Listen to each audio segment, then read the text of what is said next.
আসসালামু আলাইকুম বন্ধুরা, আশা করি সকলেই ভালো আছেন। তো আমি আবারও নিয়ে এসেছি আপনাদের মাঝে এই সিপ্রোসিন অ্যাবেট।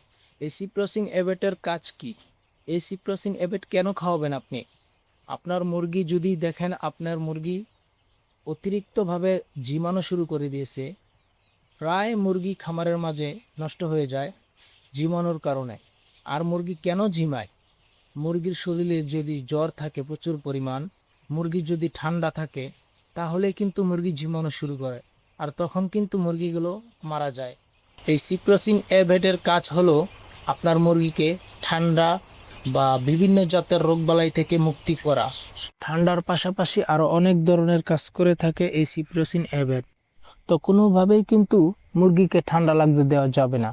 তো আপনারা যাই হোক সবসময় ঠান্ডার প্রতি একটু গুরুত্ব দিয়ে আপনারা মুরগিকে ট্রিটমেন্ট করবেন, কারণ ট্রিটমেন্ট না করলে কিন্তু মুরগি আসলে নষ্ট হয়ে যাবে। ওষুধের উপরে সবসময় গুরুত্ব দিবেন। আমি সবসময় বলে থাকি ওষুধের উপরে গুরুত্ব দেওয়ার জন্য সবাইকে। তো আপনারাও ওষুধের উপরে গুরুত্ব দিবেন। যদি ওষুধের উপরে গুরুত্ব না দেন তাহলে কিন্তু আপনি ক্ষতিগ্রস্ত হতে পারবেন। আর এটি কিন্তু 100% থেকে 99% সম্ভাবনা আপনি আপনার মুরগিগুলোকে ঠিক রাখতে পারবেন না।